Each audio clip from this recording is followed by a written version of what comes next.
अस्सलाम वालेकुम। मैं रोशनी अहमद आज नए पॉडकास्ट के साथ हाजिर खिदमत हुई हूँ। मेरी दुआ है कि आप सब खैर आफ़ियत से होंगे। आज हमारे साथ बिलाल इफ्तिखार हैं और आप इनको बिल्कुल जानते हैं। ये 10 साल से मीडिया में हैं और पहला जो प्रोग्राम हुआ था वो हमने इन्हीं के साथ किया था।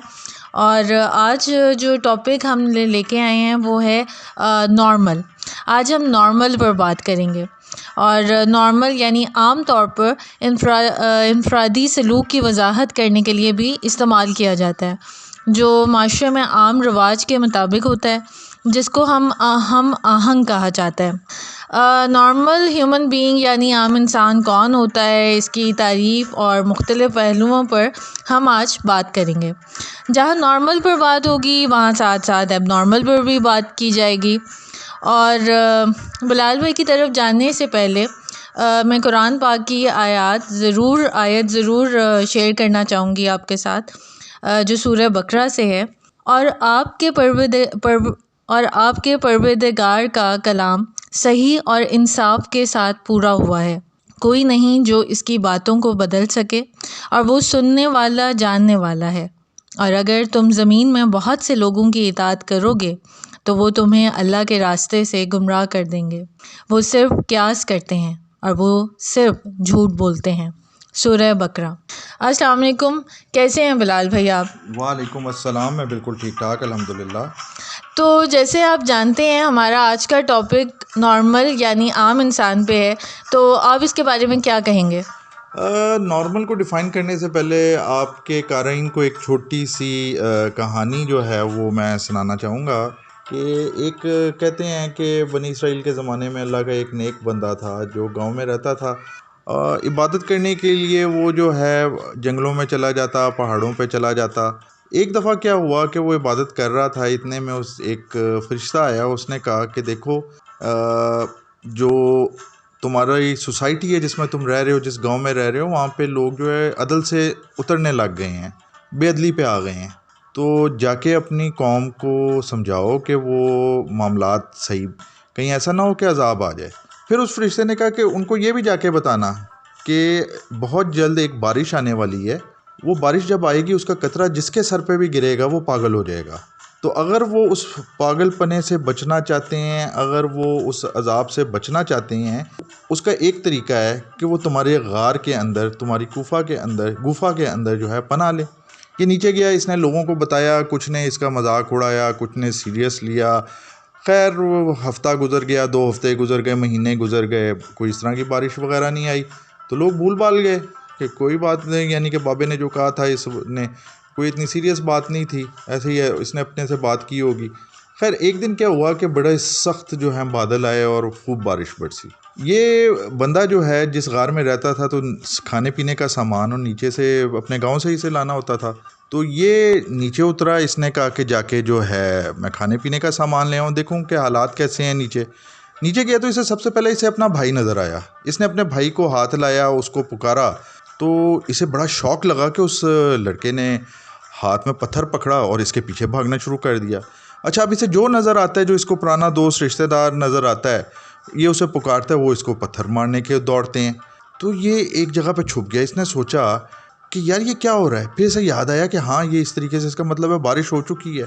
फिर ये सोच में पड़ गया। इसने कहा लेकिन मैंने तो इंसानों के दरमियान ही रहना है, और इंसानों के दरमियान रहना है तो ये इंसान तो मुझे यानी कि नॉर्मल ले ही नहीं रहे हैं। फिर इसके ज़हन में ख़्याल आया कि असल बात ये है कि normal according to the environment होता है। ये सब नॉर्मल हैं क्योंकि ये सब एक दूसरे के साथ माशरत हर चीज़ में बिल्कुल सही चल रहे हैं। ऐसे लग रहा है कि असल एबनॉर्मल तो मैं हूँ, क्योंकि मैं इन जैसा नहीं हूँ, लेकिन ये सब तो एक जैसे ही हैं। तो इसने कहा अब मैं क्या करूँ, सर्वाइव तो करना है। तो इसे एक जगह पे उसी बारिश का पानी नज़र आया, जौहर नज़र आया। इसने उसके अंदर छलांग मारी। जब ये बाहर निकला तो वही भाई, वही दोस्त इसके लिए नॉर्मल हो चुके थे, क्योंकि ये भी नॉर्मल हो चुका था। अब इससे एक चीज़ समझने की ये है, क्या ये नॉर्मल हो चुका था या ये भी उनकी तरह एबनॉर्मल हो चुका था। लेकिन डेफिनेशन फिर यहाँ पे जो है फ़लसफ़ियाना जो एक कॉम्प्लिकेशन आती है वो ये कि नॉर्मल तो अकॉर्डिंग टू द एनवायरनमेंट है। ये अकॉर्डिंग टू द एनवायरनमेंट हो चुका था। लेकिन अगर एब्सोल्यूट एनवायरनमेंट की तरफ जो अल्लाह के अहकामात के हवाले से देखें तो ये एबनॉर्मल हो चुका था। हमारे साथ भी यही होता है कि नॉर्मल क्या, मैं पढ़ा, मैंने कहा मैं पाकिस्तान को बदल दूंगा यूनिवर्सिटी से, मैं मीडिया के अंदर 2007 के अंदर आया। उसके बाद मुझे एहसास हुआ कि जिन आइडियल्स के साथ मैं चलना चाह रहा हूँ उन आइडियल्स के साथ तो मैं रह ही नहीं सकता, क्योंकि वो नॉर्मल ही नहीं है। फिर मुझे ख्याल आया कि मैं अगर जो एक एग्जिस्टिंग कल्चर चल रहा है उसके अंदर मैं शामिल हो जाता तो मैं नॉर्मल तो हो जाऊंगा, लेकिन दर हकीकत तो मैं अब नॉर्मल हो जाऊंगा। मेरे वो आइडियल्स कहाँ पे गए, वो खुदा खौफी, वो मेरे माँ बाप की तरबियत कहाँ पे गई। तो बेटा बात ये है कि हम लोग जो नॉर्मेलिटी का तस्वर रखते हैं, बेसिकली वो मैकावली ने कहा कि इंसान जो है वो पैटर्न्स पे अमल करता है, यानी कि चलता है। मसलन मैंने सुबह अपने ऑफिस एक ख़ास टाइम पे जाना है, एक ख़ास टाइम पे मैं उठूँगा, एक ख़ास टाइम पे मैं नाश्ता करूँगा, एक ख़ास रूट से मैं अपने दफ्तर जाऊँगा और एक ख़ास रूट से मैं वापस आऊँगा। जिस दिन इस रूट के अंदर तब्दीली आएगी उस दिन मेरे लिए बहुत तकलीफ दे अमर होगा, क्योंकि वो पैटर्न टूट चुका होगा। ये एक और तरीका मैं बताता हूँ। मैं किसी को पत्थर मारूँ और वो पत्थर का जवाब मुझे पत्थर दे तो दुनिया पर कोई असर नहीं पड़ेगा, क्योंकि हम पैटर्न यही है कि आप किसी को तकलीफ़ दोगे वो आपको तकलीफ़ देगा। बिल्कुल ऐसा ही है। लेकिन अगर मैं किसी को पत्थर मारूं वो जवाब में मुझे फूल मार दे तो दुनिया एकदम रुक जाएगी। वो इसने ये क्या कर दिया। इसकी एक और मैं छोटी सी मिसाल देता हूँ कि रसूलुल्लाह सल्लल्लाहु अलैहि वसल्लम के ऊपर एक औरत जो थी तकलीफ़ देने के लिए कूड़ा फेंकती, कांटे फेंकती थी। एक दिन वो बीमार हुई तो रसूलुल्लाह सल्लल्लाहु अलैहि वसल्लम ने उसका दरवाज़ा खटखटाया कि बीबी अम्मा खैरियत है। तो वो रो पड़ी। उसने कहा या रसूलुल्लाह सल्लल्लाहु अलैहि वसल्लम, आज से पहले मुझे आपसे बुरा कोई नहीं लगता था, लेकिन अल्लाह की कसम आज आपसे ज़्यादा मुझे कोई महबूब नहीं है।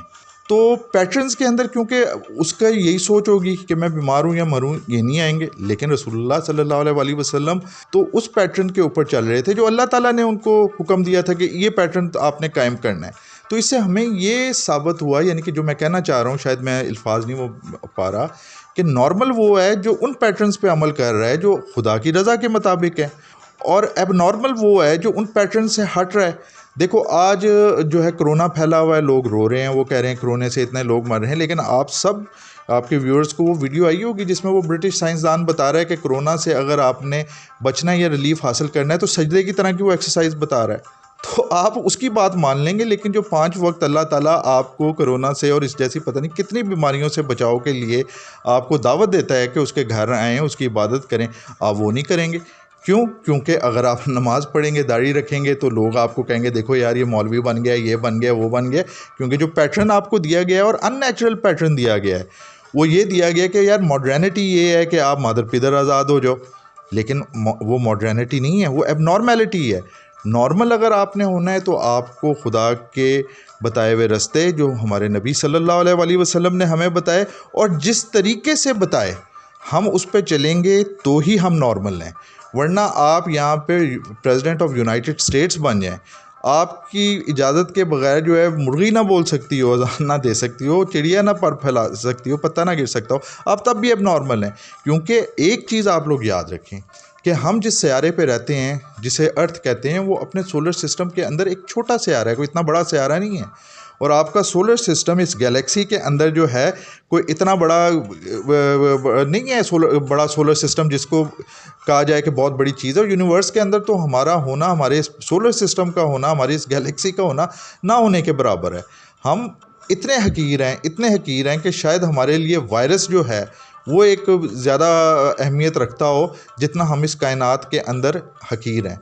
तो अगर आप नॉर्मल होना चाहते हो, अल्लाह ताला ने हमें इज़्ज़त ये दी कि हमें अशरफुल मखलूक़ात बनाया। और अशरफुल मखलूक़ात ऐसे ने तकवीम क्यों बनाया कि हमारे दरमियान उसने अपने आखिरी नबी रसूलुल्लाह सल्लल्लाहु अलैहि वसल्लम को भेजा, अपने अंबिया कराम को हमारे दरमियान भेजा। अगर आज हम उनका वो रास्ता भुला देते हैं तो फिर सूरह 3 की आयत के मुताबिक ही हम असफलुस साफिलीन यानी कि जानवरों से भी बदतर हैं, यानी कि हम हकीर तरीन हैं। तो नॉर्मल क्या हुआ? जो according to the will of almighty Allah हुआ। और एबनॉर्मल कौन हुआ? जो अल्लाह की उस मर्ज़ी से, उस विल से, जो वो हमारे लिए चाहता है उससे हट गया। तो ये नॉर्मल एबनॉर्मल का किस्सा है। तो भाई 2 सवाल हैं जो मैं साथ ही आप करूँगी। सोसाइटी के मुताबिक नॉर्मेलिटी क्या है? और दूसरा सवाल मुझे आपसे ये करना है कि हम एबनॉर्मल होना क्यों पसंद करते हैं? इसमें ऐसा क्या है कि हम एबनॉर्मल होना पसंद करते हैं? बेटा मैंने इसमें आपको पहले सवाल दे दिया का जवाब दे दिया था कि सोसाइटी के नज़दीक नॉर्मल वो है जो, क्योंकि सोसाइटी ख़ुद एक कॉम्प्लेक्स का शिकार है। ख़ास तौर पर अगर आप पाकिस्तानी सोसाइटी को देखें तो हम अभी तक अंग्रेज़ की ग़ुलामी के खुमार से नहीं निकल सके, बल्कि हम अंग्रेज़ को फ़ॉलो करना चाहते हैं जिस तरीके से अंग्रेज़ ख़ुद अपनी रवायात को, अपनी चीज़ों को फ़ॉलो नहीं करता। उसी चक्कर के अंदर हम हलाल व हराम की तमीज़ भूल चुके हैं। हमारे अंदर, हमारे ख़्याल में कामयाब तरीन और नॉर्मल तरीन बंदा वो है जो अच्छे खासे पैसे कमा रहा है, जिसके पास बड़ी बड़ी गाड़ियाँ हैं, जहाज़ हैं, जिसको प्रोटोकॉल नसीब है। और हमारे नज़दीक वो बंदा शायद वो अहमियत नहीं रखता जो लोगों के अंदर खैर बांट रहा है, जो हलाल कमा रहा है, जो अपने बच्चों को रोज़ाना मेहनत करके आता है, रोज़ी हक हलाल की कमाता है, जो मैनर्स सिखा रहा है। तो सोसाइटी के नज़दीक, तो सोसाइटी जब ग़ुलामी से निकलेगी तो उसे समझ आएगी कि नॉर्मेलिटी क्या है। यहाँ पे तो बात ये है कि मैं एक बात आपके ज़रिए कहना चाहूँगा कि ज़िंदगी, जो फ़िल्में तो आप सब भी देखते हैं, तो ज़िंदगी भी 3 घंटे की फ़िल्म के मुताबिक तरह ही है। हम उसके हीरो हैं, और अगर तो हम अपनी कब्र पे नज़र रखे हुए हैं तो हमारा एक्ट बड़ा अच्छा है। अगर हम ये समझ रहे हैं कि जी सोबिया जो है, या रोशनी जो है, या फिर सीमा जो है, या खतीजा जो है, वो उसका मुंह लाल है तो मैंने भी मुंह पे थप्पड़ मार मार के लाल अपना मुंह करना है, तो ये तो हमारी मर्ज़ी है ना। ये नॉर्मेलिटी तो नहीं है, ये तो एबनॉर्मेलिटी की भी इंतहा है। बल्कि आप, मैं कहूँगा कि एक साइकोलॉजिकल एक प्रॉब्लम है हमारी सोसाइटी के अंदर, जिसके अंदर हम अपनी कब्र को नहीं देख रहे, अपनी इंतहा को नहीं देख रहे। मेरी फ़िल्म का भी इख्तिताम होना है, अब मेरे ऊपर है कि मैं इसके फ़िल्म का हीरो बनूँ या मैं इसका विलन बनूँ। मैं हीरो बनना पसंद नहीं करूँगा, मैं विलन बनना पसंद करूँगा। वजह उसकी ये है कि विलन बनने में मज़े बड़े हैं, ताकत बड़ी है। अगर मैं हीरो बन गया तो मैं तो वो गुमनामी गाने गाता फिरूँगा कि कोई नहीं मेरा इस दुनिया में, तो इस टाइप की सिचुएशन बन जाएगी। तो सोसाइटी को अपने, असल में सोसाइटी कौन बनाता है? हम ही सोसाइटी बनाते हैं। जब हम खुद अपनी कमिटमेंट्स के मुताबिक, अपने आइडियल्स के मुताबिक ज़िंदगी नहीं गुजारेंगे तो इसका असर क्या होगा कि बाकी सोसाइटी में भी नहीं होगा। हज़रत इमाम हुसैन रज़ी अल्लाह ताला अन्हु का इरशाद है कि अगर तुम दुनिया में तब्दीली लाना चाहते हो तो तहज़ीब नफ्स, यानी कि अब इस्लाह का आगाज़ अपनी ज़ात से करो। तुम बदल जाओगे, पूरी दुनिया बदल जाएगी। लेकिन यहाँ पे ये है कि हम दूसरे को बदलता हुआ देखना चाहते हैं। मैं हारन दूंगा, मैं गालियाँ देता हुआ गुजरूंगा कि ये गलत लाइन से इसने पार की, लेकिन जब मैं खुद कर रहा हूँ तो उस वक्त मैं नहीं करूँगा, क्योंकि तहज़ीब नफ्स मैं अपने लिए नहीं चाहता, मैं दूसरों के लिए चाहता हूँ। तो एबनॉर्मल सोसाइटी है, हम लोग एबनॉर्मल लोग हैं जो ग़ुलामी से नहीं निकले। बनी इसराइल का भी याद होगा, उन्होंने अपनी आंखों से देखा इसराइलियों ने किस तरीके से हज़रत मूसा अलैहिस्सलाम के मोज़ात उन्होंने देखे। सबसे बड़ा जब उन्होंने वो जो है रेड सी क्रॉस किया तो वो सबसे बड़ा था, फ़िरौन को डूबते हुए देखा। लेकिन जैसे ही मूसा अलैहिस्सलाम फ़िरौन के नरगे से इन्हें निकाल के तूर पे गए हैं तो इन्होंने दोबारा वही उसी तरीके का बछड़ा बना दिया जिससे बछड़े की फ़िरौन के लोग और फ़िरौन पूजा करता था। तो बात ये है कि हम लोग हकीकतें जानते हैं, लेकिन क्योंकि आका जो है उसे हम आइडियलाइज़ कर चुके हैं, हम उसी तरह ज़िंदगियाँ गुजारना चाह रहे हैं। तो एक एबनॉर्मल सोसाइटी है जिसमें हम, I am very sorry to say, हम ज़िंदा रह रहे हैं, जिसके कोई डायरेक्शन नहीं है, कोई रास्ता नहीं है। पूरी दुनिया के अंदर कल्चर, तहज़ीब, रिलीजन रिवाइव कर रहा है, हर कोई अपनी पहचान की तरफ भाग रहा है। और हमारा नौजवान जो है, हमारे जो एलीट जो है, वो अपना कल्चर उठा के साइड पे फेंक रही है और उनका कल्चर अपनाने की कोशिश कर रही है, जो जिनके मुताबिक ख़ुद उनकी तहज़ीब जो है इस वक्त डाउनफॉल का शिकार है। और इसी वजह से चाइना के साथ भी वो इस वक्त मत्था लगाने की कोशिश कर रहे हैं। तो हमें दोबारा वापस आना पड़ेगा, या बकौल अल्लामा इकबाल उठा के फेंक दो बाहर गली में नई तहज़ीब के अंडे गंदे। मैं मुसलमान हूँ और मैं वो हूँ कि जिसने दुनिया को रास्ता दिखाया, जिसके बुज़ुर्गों ने दुनिया को राह दिखाई और आज दुनिया इस जगह तक पहुँची। जब मैं अपने ऊपर फ़ख्र करना नहीं सीखूँगा और मैं उन लोगों की तरफ, सूरज हमेशा जो है वो तुलू मशरिक़ से होता है और मैं तो मशरिक़ का रहने वाला हूँ, और ग़रूब हमेशा मग़रिब में होता है। और अब जो मग़रिब के पीछे भाग रहे हैं तो वो तो ख़ुद शायद चाह रहे हैं कि वो ग़रूब हो जाएं। तो नॉर्मल बनने के लिए जो हमारे रब का हुक्म है, जो रसूलुल्लाह सल्लल्लाहु अलैहि वसल्लम ने हमें बताया, उस तरीके के मुताबिक चलेंगे तो हम नॉर्मल होंगे, खैर बांटेंगे, दोस्तियाँ मोहब्बतें बांटेंगे, मोहब्बतें होंगी, अमन होगा, सुकून होगा, तरक्की होगी, सब कुछ होगा। उनके पीछे चलेंगे तो एक दूसरे की जड़ें काटेंगे, खौफ ज़दा रहेंगे, हसद का शिकार रहेंगे और एंड पे क्या होगा? ग़रूब हो जाएंगे। भाई एक जुमला था जो आज मैंने पढ़ा था, अब वो ये था कि सिर्फ आम लोग वही हैं जिनको आप अच्छी तरह से नहीं जानते। तो ये मुझे बहुत फ़नी लगा था ये जुमला, तो आप इसके बारे में क्या कहेंगे? बात ये है कि अपनी ज़ात के दायरे से निकलेंगे तो कोई भी आम नहीं है, सारे ख़ास ही हैं।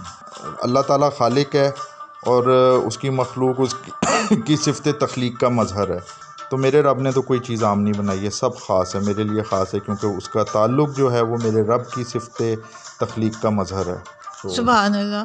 तो भाई ये रिबेलियन जो है, जैसे हम बागी कहते हैं, तो ये बागी की डेफिनेशन आपके मुताबिक क्या है? और दूसरा ये सवाल है, क्या हमारे साथ जो रिबेलियंस यानी कि बागी हमारी सोसाइटी में हमारे साथ हैं, उन्हें हम किस तरह डील करें? और क्या हम खुद भी एक रिबेलियन हैं? रिबेलियन कहाँ पे होती है? जहाँ पे मामलात या तो सही ना हो या बंदा अपने आप को मिसफिट फील कर रहा हो। तो अगर अदल पे हो तो रिबेलियन नहीं होती है, और होती भी है तो वो फ़ौरन ही ख़त्म खुद ब खुद हो जाती है। तो अदल पे आ जाओ, चीज़ों को अपने मकाम पे रखना शुरू कर दो, तो रिबेलियन कुछ भी नहीं है। या तो जो रेबल होता है वो एग्जिस्टिंग तरीके से तंग आ गया होता है, वो उसके ख़िलाफ़ उसकी फ्रस्ट्रेशन का एक इजहार होता है।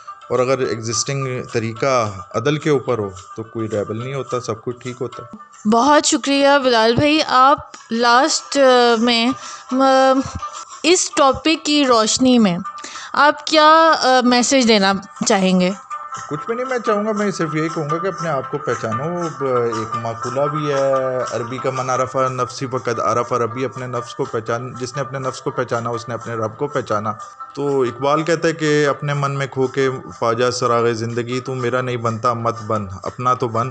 तो मैं भी ये कहूँगा, अपना बनो यार, पहचानो अपने आप को डिस्कवर करो। क्या मगरिब के पीछे फिर के जो है अपने आप को खो रहे हो तुम लोग? वो जिन्होंने दुनिया के अंदर मोहब्बतों के, अज़मतों के चिराग जलाए, क्यों एक ऐसे सैडिज़म का शिकार हो रहे हो, ऐसे कॉम्प्लेक्स का शिकार हो रहे हो जिसके एंड पे फिर तकलीफ़ के साथ ही जाना है? अपने आप को पहचानो, अपने आप को पहचानो, अपने आप को पहचानो, यही असल नेकी है। बहुत बहुत शुक्रिया बिलाल भाई आपका।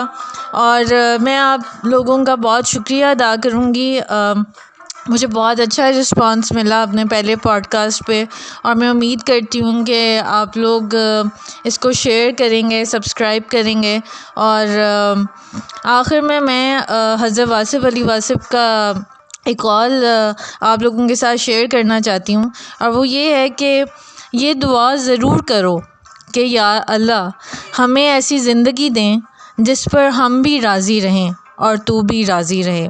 तो मेरी तरफ़ से आप सबको अल्लाह हाफ़िज़। अपना बहुत ज़्यादा ख़्याल रखें, अपने साथ रहने वालों का बहुत ज़्यादा ख़्याल रखें और उनको समझने की कोशिश करें।